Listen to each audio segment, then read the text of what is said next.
설교하기 전에 먼저 잠깐 여러분들 영상을 하나 보여드리려고 합니다. 이 영상이 한 7년 전에 만들어진 것 같습니다. 그래서 이 나오는 연도가 몇 년 전이라는 것이 과거에 만들어진 것이라는 걸 여러분들이 참고하시면서 한번 영상을 잠깐 보시기 바랍니다.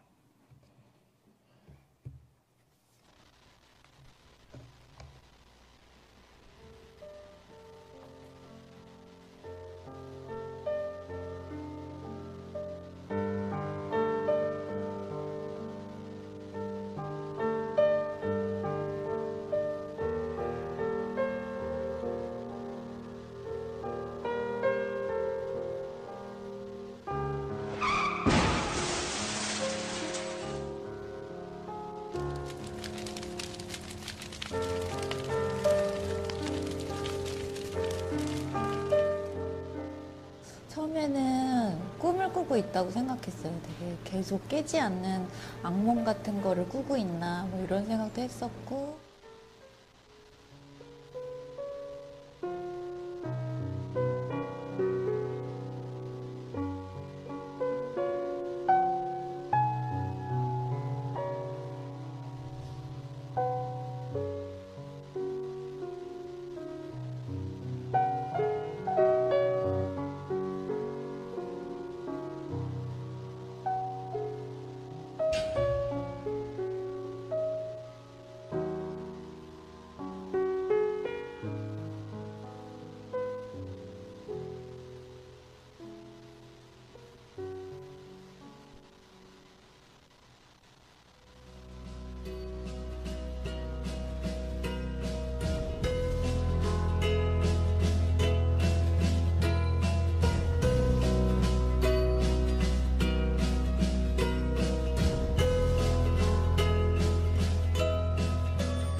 이화여대 유아교육과 4학년 재학 중이었던 2000년 만취 운전자가 낸 7중 추돌 사고로 그녀는 얼굴을 포함한 전신 55% 3도 중화상을 입습니다. 살아 숨쉬는 게 기적이라고 했으며 살아남았다 한들 까맣게 타서 일그러진 그 얼굴로 어떻게 살아갈 것인가.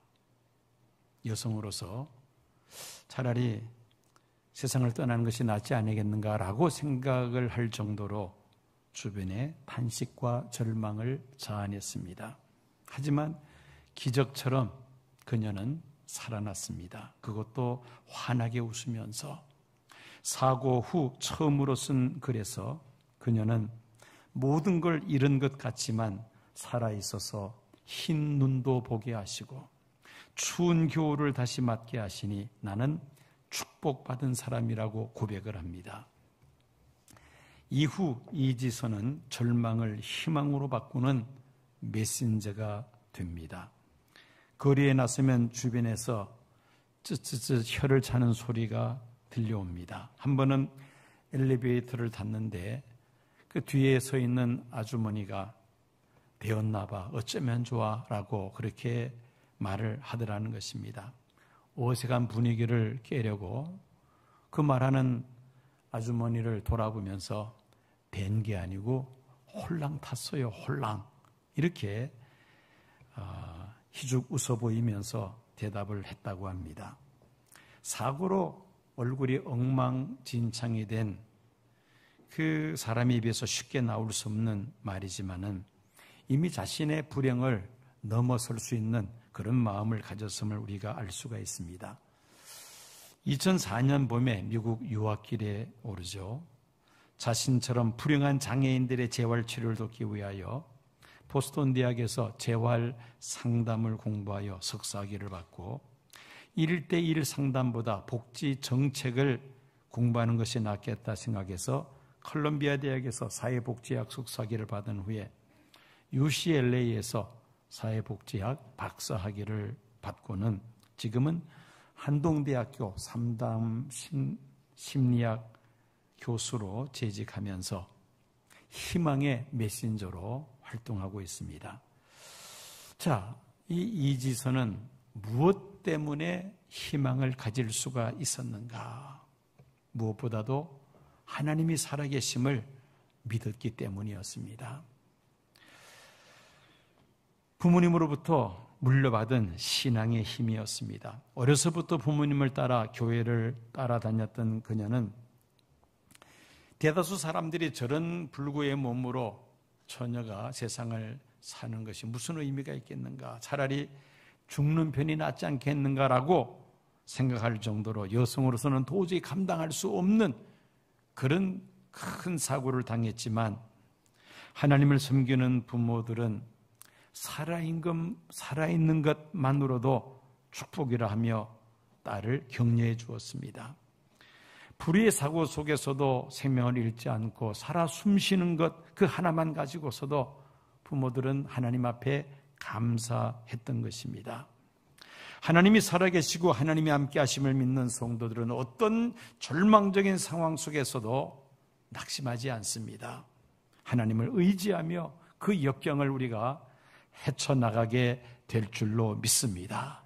이것이 바로 신앙의 힘인 것입니다. 성경은 수에 칠 가치가 없는 인생을 의지하지 말고 정함이 없는 세상 재물을 의지하지 말며 오직 살아계셔서 우리의 삶을 주관하시는 하나님께 우리의 소망을 두라고 말씀하십니다. 하나님께서 살아계셔서 나와 함께 하시며 나를 사랑하신다는 그 사실을 우리가 믿음으로 받아들일 때에 하나님은 하나님을 사랑하는 자에게 모든 것을 합력하여 선을 이루신다는 그 말씀을 확신하면서 어떤 절망적인 삶 환경 속에서도 좌절하거나 포기하지 않습니다. 그 절망을 끝까지 믿음으로 극복하게 됩니다. 절망을, 위기를 축복의 기회로 오히려 전환시키는 것, 이것이 바로 신앙의 힘인 것입니다. 두 번째 이유는 절망 속에서도 감사하였기 때문입니다.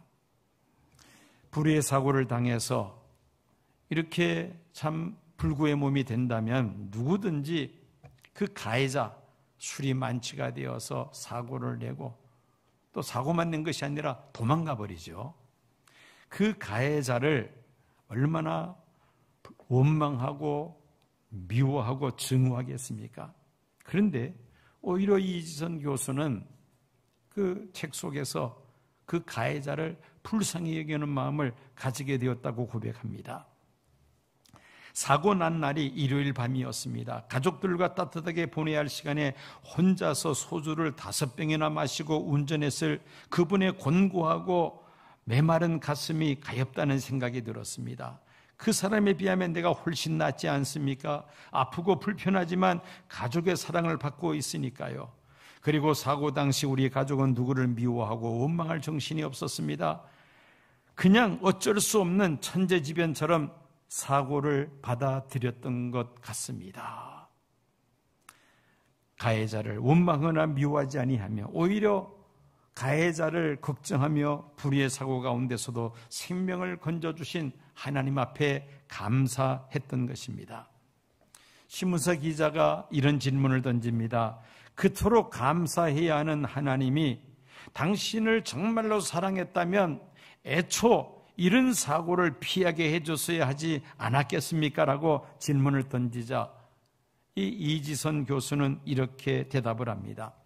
당연히 원망했습니다. 통증이 심할 때는 나를 살려주셨다는 하나님의 은보고 다 싫었습니다. 그때 엄마가 하루에 한 가지씩 감사의 제목을 찾자고 제안하셨습니다. 내 발로 걸어서 화장실 간 날, 내 손가락으로 환자복 단추 구멍 하나를 채우게 된 날, 아랫 입술과 윗 입술이 겨우 닿아서 오빠를 옷가라고 부르게 된 날 등등 감사 찾기를 했더니만 진통제가 결코 줄 수 없는 마음의 평화가 찾아왔습니다. 그러면서 고난 자체가 큰 축복이 될 수도 있다는 사실을 새삼 깨달았습니다. 사고가 일어나지 않았다면 내가 평생 가질 수 없었던 보물들입니다. 생명이 얼마나 소중한 것인지, 사랑이 얼마나 따뜻한지, 절망이 얼마나 사람을 죽일 수 있는지, 기쁨과 감사는 얼마나 작은 것에서부터 비롯되는지, 내가 앞으로 마음을 쏟고 시간을 바쳐야 할 영원한 가치는 무엇인지 나에게 알려주었습니다. 고난이 자신에게 주어진 축복이 이러한 것들이라는 말입니다. 힘든 유학생활을 어떻게 견디느냐는 기자의 질문에 공부하기 싫고 가족들 보고 싶으면 음식을 만듭니다. 찜닭, 쌀국수, 샤브샤브.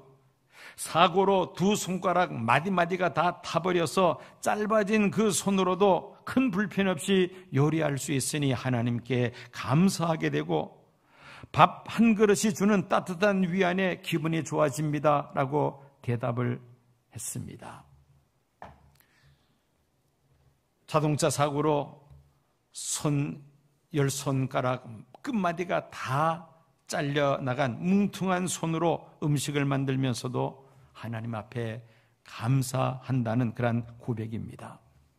절망 속에서 하나님이 살아계셔서 나와 함께 하심을 믿을 때에 오히려 하나님 앞에 감사할 수 있으며, 하나님 앞에 감사할 때에 절망을 딛고 일어설 수 있었다는 고백입니다. 우리도 이처럼 어려움 속에 처할 때에 하나님 앞에 담대히 나아갈 수 있어야 되겠습니다. 어떻게 우리가 하나님 앞에 나아갈 수가 있습니까? 하나님이 사람의 눈에 보이면은 하나님께 달려서라도 가겠는데 하나님이 사람의 눈에 보이지를 않습니다. 여러 가지 방법을 통해서 하나님께 나아갈 수 있다고 우리가 말할 수가 있습니다. 오늘 이처럼 주일날 하나님 앞에 교회에 와서 예배 드리는 것, 이 자체가 하나님 앞에 나오는 것이다. 하나님 앞에 기도하는 것, 이것이 바로 하나님 앞에 나아가는 것이다. 뭐 등등 여러 가지 말들을 할 수 있습니다만은 하나님께 나아가는 가장 근본적인 방법이 무엇입니까? 하나님의 아들 예수 그리스도를 통하여 하나님 앞에 나아가는 것입니다. 예수 그리스도를 통하여 하나님 앞에 예배를 드리며 예수 그리스도를 통하여 하나님 앞에 기도하는 것, 이게 바로 하나님 앞에 나아가는 것이란 말이죠. 왜 사람이 직접 하나님 앞에 나아가지 못하고 예수님을 통하여 하나님 앞에 나아가야만 합니까? 두 가지 이유가 있습니다. 첫째는 우리는 죄가 많고 허물이 많은 인생들이기 때문입니다. 사람들이 더러운 죄를 안고는 하늘 보좌에 계시는 거룩하신 하나님 앞에 감히 우리가 설 수가 없습니다. 성경을 보면은 거룩하신 하나님께서 이스라엘 백성들 가운데 나타나실 때 이스라엘 백성들은 감히 얼굴을 들어서 하나님을 향할 수가 없었으며 오히려 부정한 인생에 거룩하신 하나님을 뵙게 되었으니 이제는 죽게 되었다는 그런 두려움과 공포를 가지곤 했습니다. 사도 바울이 예수님 믿기 전에는 예수 믿는 사람들을 박해하는 일에 앞장섰던 사람이죠. 다메섹에 살고 있는 예수 믿는 사람들을 체포하기 위하여 말을 타고 가다가 부활 승천하셔서 하늘 보좌 우편에 계시는 예수님이 바울에게 찾아오십니다. 예수님을 보았던 사도 바울, 그 광채가 얼마나 빛이 났던지 바울의 눈이 순식간에 멀어져 버리고 말았습니다. 오늘의 과학으로 표현한다면 망막이 타버렸다는 것입니다. 그래서 하나님은 구약시대에는 이스라엘 백성들을 위하여 제사장들을 세우셨습니다. 제사장들은 하나님 앞에 제사 드리기 전에 몸과 마음을 먼저 깨끗하게 하고, 그리고는 온 이스라엘 백성들을 대신하여 하나님 앞에 제사를 드렸던 것입니다. 제사장 이외에는 감히 거룩하신 하나님 앞에 나아갈 수가 없었다는 말입니다. 죄가 많고 허물이 많은 인생들이기 때문에 감히 우리는 거룩하신 하나님 앞에 설 수 없다는 것이죠.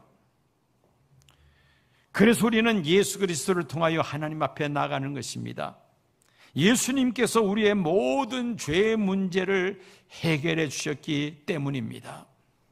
석가나 마호메트나 공자 같은 성자들도 있는데 왜 예수님을 통해서 많이 하나님 앞에 나아갈 수가 있느냐? 이유는 하나님의 아들이신 예수님께서 우리의 죄 문제를 해결해 주셨기 때문입니다. 나의 죄값으로 내가 죽어야 하는데 죄가 없으신 하나님의 아들이신 예수님께서 대신하여 십자가에서 고난받으시고 피 흘려 돌아가심으로 누구든지 자신의 죄를 회개하고 예수를 구주로 영접하면 죄 사함 받고 하나님의 자녀가 되는 놀라운 축복을 우리에게 주신 것입니다. 그래서 예수 그리스도를 통하여 우리는 하나님 앞에 나아갈 수가 있는 줄로 믿습니다. 예수님께서 말씀하셨습니다. 내가 곧 길이요 진리요 생명이니 나로 말미암지 않고는 아버지께로 올 자가 없느니라. 하나님의 아들 예수님을 통하여 우리가 하나님 앞에 담대히 나아갈 수 있다는 말씀입니다. 오늘 본문 말씀인 디도서 2장 13절 보면 복스러운 소망과 우리의 크신 하나님 구주 예수 그리스도의 영광이 나타나심을 기다리게 하셨으니 라고 말씀하고 있습니다. 예수 그리스도는 복스러운 소망이라는 것입니다. 왜 예수님이 우리의 복스러운 소망이 됩니까? 예수님께서 다시 오심으로 하나님 나라가 완성되니 예수 그리스도만이 인류의 유일한 소망이 되신다는 말씀입니다. 하나님께 나아가는 자는 소망이 있습니다. 왜냐하면 하나님께 나아가는 자에게는 하나님의 나라가 보장되어 있기 때문입니다. 우리는 하나님의 나라에 대해서 좀 더 세분화해서 세 가지로 설명합니다. 첫째는 우리의 마음속에 이루어지는 천국입니다. 가장 가까운 곳, 내 마음속에 하나님 나라가 이루어진다는 것입니다. 교회학교 유튜브 선생이 아이들을 앉혀놓고는 천국에 대해서 설명을 합니다. 그러면서 아이들에게 묻습니다. 어떻게 하면 우리가 천국에 들어갈 수 있을까요? 만약에 집과 자동차를 다 팔아서 하나님 앞에 바친다면 우리가 천국에 들어갈 수 있을까요? 선생님을 쳐다보던 아이들이 대답합니다. 아니요. 또다시 질문합니다. 만약에 매일같이 우리가 교회에 나와서 청소하면 천국에 들어갈 수 있을까요? 아이들이 일제히 한 목소리로 아니오라고 대답을 합니다. 그러자 세 번째 또 질문을 던집니다. 그럼 집에서 키우는 동물들에게 잘해주면 천국 들어갈 수 있을까요? 그래도 또 아이들이 한 목소리로 아니라고 대답합니다. 마지막으로 질문합니다. 그렇다면 우리가 어떻게 천국에 들어갈 수 있죠? 했더니만은 5살 난 녀석이 큰 소리로 대답합니다. 죽어야 갑니다 라고 대답을 하더라는 겁니다. 죽어야 갑니다. 천국은 죽어야 갑니다. 그렇습니다. 천국은 죽어야 가죠. 그런데 죽지 않아도 내 마음속에 천국이 있다는 것을 우리가 알아야 합니다. 살아있을 때 우리 마음속에 천국이 이루어진다는 것이죠. 하나님을 알기 전, 예수를 믿기 전에는 항상 불안과 두려움과 근심, 걱정, 염려 속에서 살았습니다. 그런데 우리의 죄를 회개하고 예수를 구주로 영접하니 그때부터 하나님께서 주시는 신령한 은혜와 기쁨과 평강이 내 마음속에 찾아옵니다. 내 마음속에 천국이 하나님 나라가 이루어진다는 것입니다. 예수를 믿음으로 마음의 천국을 소유하고 누리시는 성도들이 되시기를 축원합니다. 두 번째는 내세의 천국이 있습니다. 사람들이 자기 수완을 마치고 들어가게 되는 내세가 있는데 천국과 지옥으로 갈라지죠. 어떤 사람들이 내세의 천국에 들어갑니까? 예수를 구주로 영접하여 마음의 천국이 이루어진 성도들, 그들이 바로 내세의 천국에 들어가게 됩니다. 그러나 예수님을 믿지 않고 마음의 천국이 이루어지지 못한 사람들은 천국에 들어갈 수가 없습니다. 지옥으로 떨어질 수밖에 없는 것입니다. 우리는 내세 천국을 소망하면서 사는 성도가 되어야 할 줄로 믿습니다. 세 번째로는 영원한 천국이 있습니다. 예수님 다시 오심으로 이루어지는 새 하늘과 새 땅. 하나님은 알파와 오메가 되시며 시작과 끝이 되시고 처음과 나중이 되시는 하나님이십니다. 하나님의 말씀인 성경에는 인류 역사의 시작, 창조부터 시작해서 인류 역사의 종말까지를 다 담고 있습니다. 성경은 인류 역사의 종말에 대하여 기록하기를 인류의 죄를 대속하시고 십자가에 달려 죽으시고 부활 승천하신 예수님, 세상 마지막에 다시 오심으로 인하여 새 하늘과 새 땅, 영원한 하나님 나라가 완성됨을 분명하게 말씀하고 있습니다. 어떤 사람들이 새 하늘과 새 땅에 들어가게 됩니까? 예수님의 십자가 보혈의 피로 깨끗하게 죄 씻음 받고 온갖 죄의 유혹과 핍박과 환난과 고난 속에서도 끝까지 믿음을 지킨 성도들, 그들에게 새 하늘과 새 땅이 유업으로 주어질 것을 성경은 약속하고 있습니다. 예수님 다시 오심으로 이루어질 새 하늘과 새 땅을 소망하면서 그 나라에 넉넉히 들어갈 수 있는 성도들 되시기를 축원합니다. 코로나 팬데믹이 장기화되면서 우리의 모든 활동들이 위축되어 있습니다. 특별히 우리 청년들 사회에 진출하여 그동안에 품었던 꿈을 실현하기 위해서 활발하게 활동을 해야 하는데 지금 청년들 같은 경우는 전혀 지금 앞이 보이지를 않습니다. 청년 실업률이 사상 최악을 달리고 있습니다. 정부 통계청의 공식적인 발표가 7.2%라고 하는데 취업 준비 중인 청년까지 합친다면 실질적인 취업률은 25%가 훨씬 더 넘는다고 말을 합니다. 2020년 건강보험공단 자료에 하면은 우울증, 조울증으로 진료받은 환자의 연령별 분포에서 20대가 가장 많았다고 발표를 했습니다. 참 비극적인 이야기입니다만은 우리 사회에서 지금 가장 자살률이 높은 연령대가 20대입니다. 왜 우리 청년들이 이렇게 우울증으로 고통받고 있으며 심지어 스스로 생명을 끊어버리는 자가 이렇게 많이 생깁니까? 희망이 보이지 않습니다. 앞이 보이질 않는다는 겁니다. 힘들고 어려워도 미래에 대한 희망이 있으면 참고 극복할 수가 있는데 도저히 희망이 보이질 않는다는 것이죠. 스스로 자포자기해버리고 맙니다. 단테는 그의 작품 신곡에서 지옥을 이곳에서는 일체 희망을 버려라 라는 말로 그렇게 지옥을 표현합니다. 희망이 없는 삶, 그것이 바로 지옥이라는 말이죠. 지옥 같은 삶은 견디기 어려운 고난이 있는 삶이 아니라 소망이 없는 삶이라는 말입니다. 고난 가운데서도 소망을 잃지 않고 믿음으로 나아가면 그 고난은 절대로 우리를 무너뜨릴 수가 없습니다. 우리를 무너뜨리는 것은 고난이 아니라 바로 절망이라는 것입니다. 우리 교회에서는 희망위원회를 만들어 대학생들의 장학금을 지원하고 있습니다. 최소한 돈이 없어서 대학 교육을 못 받았다는 말이 나오지 아니하도록 교회가 책임을 지고 대학 교육을 지원하겠다는 그런 취지에서 희망위원회를 만들었습니다.